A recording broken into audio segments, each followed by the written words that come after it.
Up here in the former Transkei, and we kind of getting together for the Fluid team trip, and it was good to have a couple of guys from overseas. Got Will from the UK and David from France, and then a whole lot of SA paddlers from around the country, just to get together and kind of spend a couple of days and explore the Umzimvubu gorge. Day one, we all met up here at Adie's place. It was just kind of a day of everyone driving in from different places. We all just drove up here, met up, and started to organize everything we needed for this trip. Coming into the Transkei, I kind of felt there was no real plan on, because it's so unpredictable here. All the rivers depend on the rain, and when I saw the guys trying to draw the catchment area on the maps, trying to figure out, okay, this has a larger catchment area than this other river, so our chances are better on this river, let's go there. And it's just an 8-hour drive to go there. It's like, wow, this is how you're doing it here. So it's kind of different experience from what we usually do back in Europe.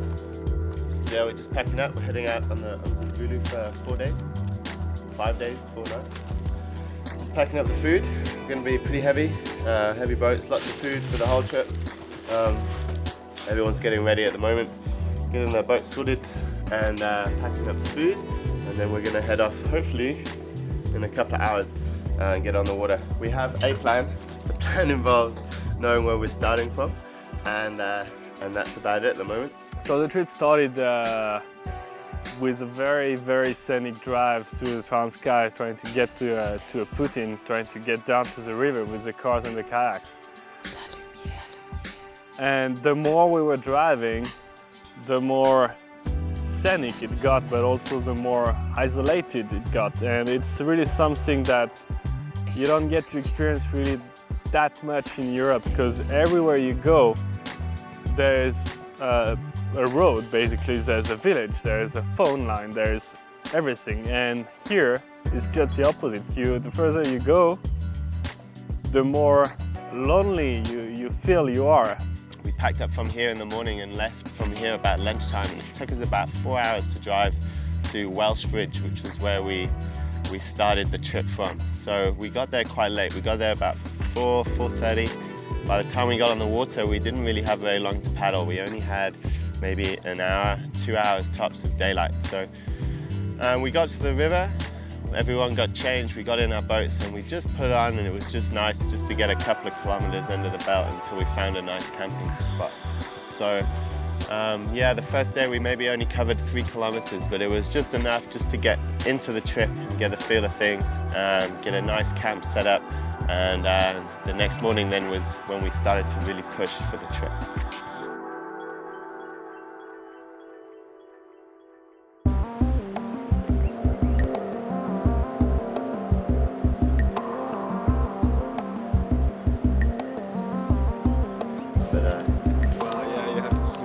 Well, we're just packing our gear up last night. Had a bit of rain, but unfortunately the water didn't seem to come up and rise.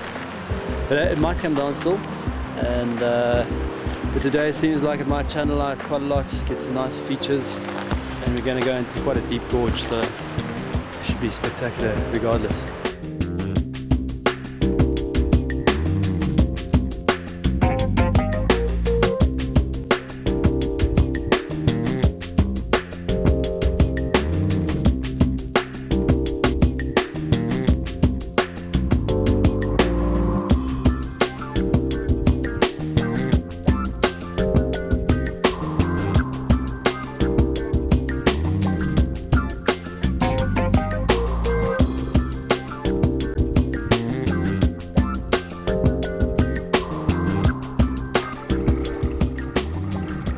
So basically that second day of the river was probably one of our longest day on the water, and we just found flat water sections, then the occasional class 2-3 rapid, but very shallow.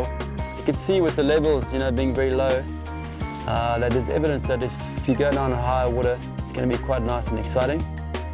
But amazing scenery, beautiful cliff faces, amazing people. But we had to kind of pick our way through bump and scrape. So we missioned on for about 35 k's long paddle on flat water. It's kind of tiring because you always have to keep your boat straight, but you keep hitting rocks, and with such a heavy load, because we're carrying all the food, tents, sleeping bag, all that gear we need for the overnight bivouacs. So it really makes it difficult physically when you've been paddling for so many hours, and every time you hit a rock, your boat totally slows down and you have to start over again, getting some momentum, some speed. And by the end of the day, we were quite happy to find a bivouac and know that the next day would finally bring some good white water.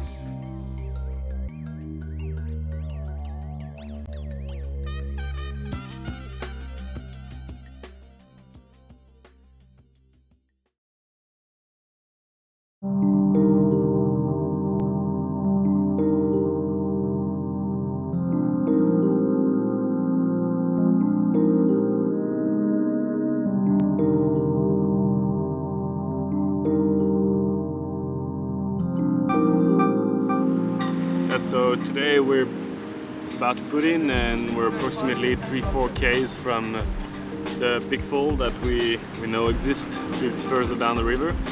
We're probably going to have to portage that, and it's probably going to take a few hours at least because we're so heavily loaded. Well, we're on day 3, fairly long paddle yesterday, and we're about 2 k's from the Umzimvubu waterfall. Hasn't been seen very much by paddlers, and hopefully it should be spectacular, but also offer some runs we can possibly do with the kayaks. So we'll see how it goes.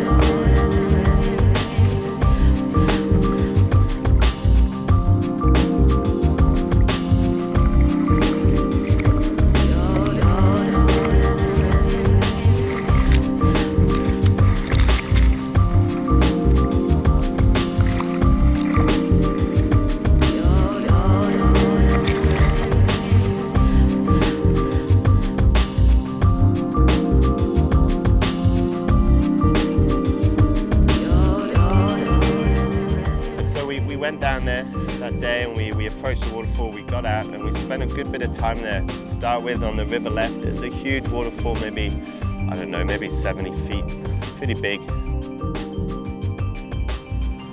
We're on the top of the Vubu Falls, and vastly impressive. It's low water, but still at this level it's quite a wonder to see. I think the waterfall's looking a little high, close on 35-40 meters, so I'm not sure if we're going to attempt that, but we might look at running a couple of channels up here into the lead up of the waterfall. But at the moment I think we'll just get our boats here and then work out how to get over this 40-meter ledge. Go from there. None of us were prepared to run it. You couldn't jump it. You were going to have to lower boats down, and it was going to be a long walk, maybe 2-3 kilometers to walk around and back in. So that was the original plan. And then we could see that there was some water going on the far river right bank. So I was keen to check that out before we made a plan, before we started to really look at the big long portage. And we waded across the river there and checked out that right hand side. Just from the first observation, there was a nice waterfall, maybe 20-30 feet coming in, very easily portageable. Then another little drop, and then finished off with a bit of a slide. Well, we are just busy portaging on the left-hand side of the waterfall, and we found a small trickle of a channel on the right-hand side. Kind of knew it was here, but we thought it was not enough water. It looks like we've got about a 10-meter waterfall. It's looking a little bony entry and a bit of a rock halfway down, but we might squeak a line down there. We scouted that waterfall for some time, and it appeared to be very tricky, very challenging. There was first the unknown factor was the depth of the pool at the bottom. So we tried to test it with sending out some rocks and trying to figure out if we could hear some impact of the rocks on some other rocks at the bottom. It turned out we could run this first one, and myself and Andrew Kellett and Phil ended up running that top drop. Yeah, in terms of technicality, it was quite a difficult drop to run. Initially I was thinking of running centre, and then I went off to the river right hand side and kind of had a good scout, and it all looked good to go. Pushing away from the rocks on the right. So long as you get your line on the top right, the rest of the falls are pretty sweet.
Down at this drop, we've just found the big drop and a little one just there. This one's a bit too low, unfortunately, and a bit gnarly even if the water was a bit higher. So what we're going to do, we're going to bring all the boats here, and Jake's has just been down and tested the water for us. So we're going to lower the boats down, and then we get a quite a little sweet little jump into the water, and then once we're all down there, then we can carry on down.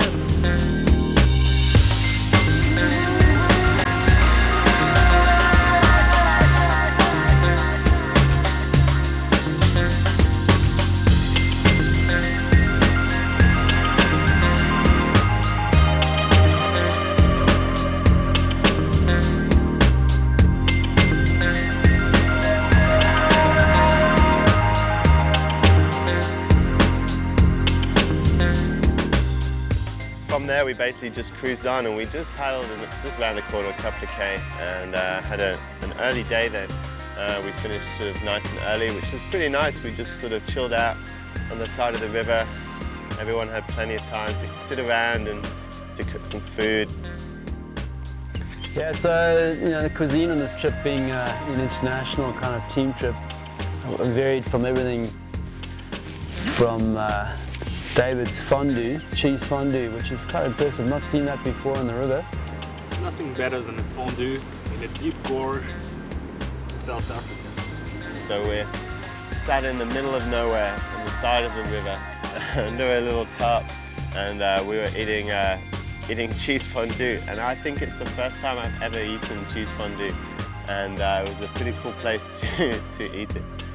And then followed up with a bit of sushi from Hue de Prix, which, in real terms wasn't really sushi. In China, you'd probably be slaughtered for calling it sushi. We're making sushi.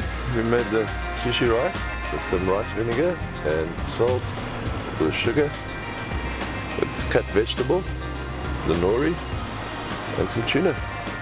We try to stay creative and have a good time around the fire camp at night, around the meal, which is always a highlight of the day after a long, 8 or 7 hours on the river, paddling hard. You want to find some proper meals down at the bivouac and enjoy something tasty and good.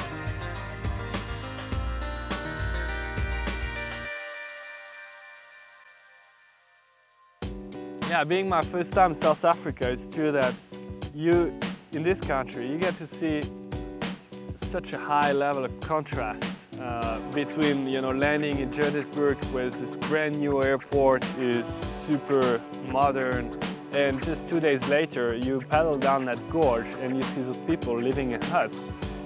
And they all were so friendly, coming down to the river, cheering us, saying hi, whether they were, working in the fields or taking care of the cows or whatever. But they always took the time to come down, share a few words, look at our gear, because it's true that they probably don't see kayakers down that river very often, every other day. In Europe, you don't get such a genuine sense of happiness, on the faces of people, because they were genuinely happy to see us, and I think it was true for us too, to see people down there. It's always comforting, you realize, okay, you're in a very remote place, but there are people, and the first thing they do when they see you is that they smile at you, and that's really genuine interaction. We don't speak the same language, we don't really understand each other's words, but we say hi with a smile, and then we keep our journey down the river with another smile, say goodbye, and this whole interaction really gives a very special flavor to such a trip down a gorge in South Africa.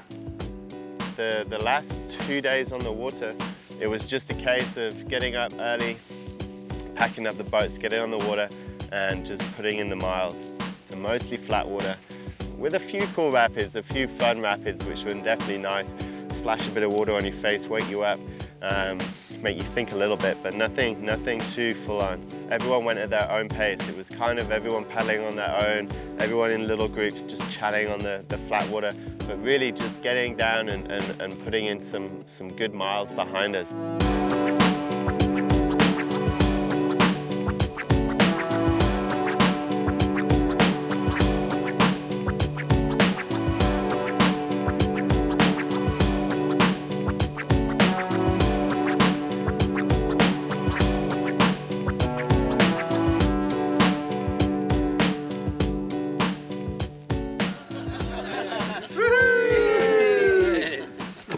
Good job, kids.